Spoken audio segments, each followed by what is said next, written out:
I'm Caroline Jones, and I'm proud to be serving our Commonwealth as Miss Commonwealth 2020 in the Miss Pennsylvania Volunteer and the Miss Volunteer America pageant. I am so excited to be participating in Community Reading Day, and I will be reading one of my children's books that I co-authored with Senator John Yudichak and former Congressman Lou Barletta. We Saved the Bees and Butterflies. Walking across the schoolyard, Liam sat perched on the playground fence, watching a large patch of purple flowers. "What are you looking at?" asked Rosie, as she peeked over Liam's shoulder. "There is something flying around in the flowers," Liam said quietly. Liam and Rosie hung there on the fence, watching a bouquet of bees and butterflies sipping nectar from the flowers in the playground. "Wow, you don't see many bees and butterflies anymore," said Rosie. "I wonder why?" asked Liam. "Let's go ask Mrs. Smith," Rosie said. Running back to the classroom, their imagination filled with thoughts of bees and butterflies.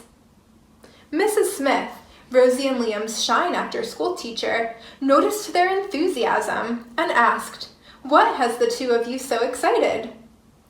The Shine After School program was Rosie and Liam's favorite time of the day. Shine gave Rosie and Liam an opportunity to improve their schoolwork, make new friends, and learn about STEAM Power. STEAM Power is about hands-on learning and solving problems with science, technology, engineering, arts, and mathematics. Liam asked, "Mrs. Smith, why don't we see many bees and butterflies in the schoolyard anymore?" "Good question, Liam," said Mrs. Smith. "I am going to put you and Rosie in charge of a special Shine mission to discover why so few bees and butterflies are buzzing around these days." "Where should we start?" asked Liam. "Let's start with some Shine STEAM Power," said Mrs. Smith. Liam and Rosie rushed to their workstation, turned on their computer tablet, and began to research the lives of bees and butterflies. "Wow, look at this fact," Rosie declared. "The population of monarch butterflies has declined by 90%, and honeybee colonies declined by 30%.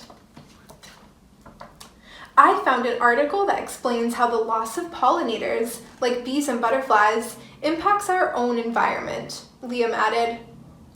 "Why is pollination so important?" asked Mrs. Smith.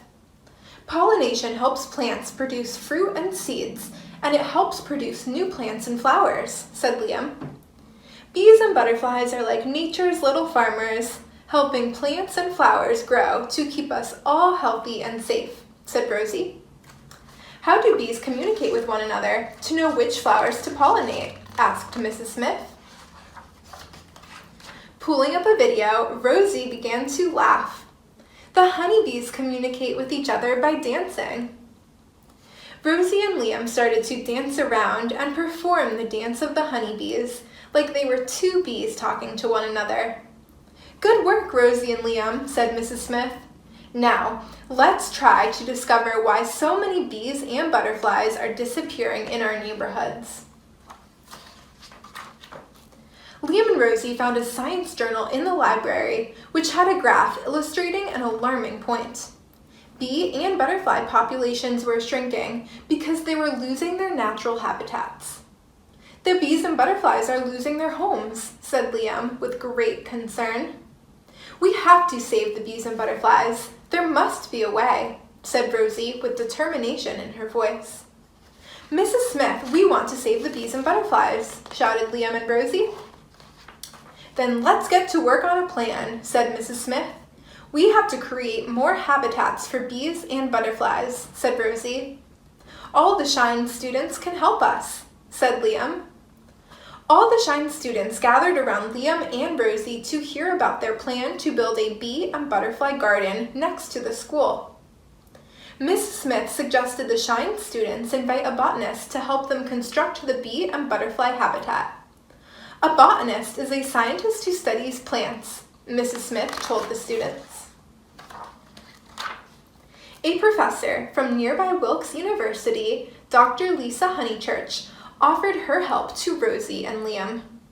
The very next day, the Shine students and Dr. Honeychurch began to construct a new bee and butterfly garden. The best environment for bees and butterflies is to build a corridor of milkweed, goldenrods, and sunflowers, said Dr. Honeychurch. And not too many pesticides, said Liam. Too many pesticides can prevent the bees and butterflies from making the garden their home, said Rosie. You two have really done your research, said Dr. Honeychurch with a broad smile. The Shine students finished up their work on the garden and went home for the weekend. On Monday afternoon, Liam and Rosie led all the Shine students into the schoolyard to inspect their bee and butterfly garden. The eyes of the children opened wide and their voices erupted in cheers as they saw hundreds of bees and butterflies flying about their new garden. "We saved the bees and butterflies," shouted Rosie and Liam as they hugged each other in celebration of their victory. With Rosie and Liam leading the way, all the Shine students danced around like happy honeybees and singing out in one proud voice, "We saved the bees and butterflies."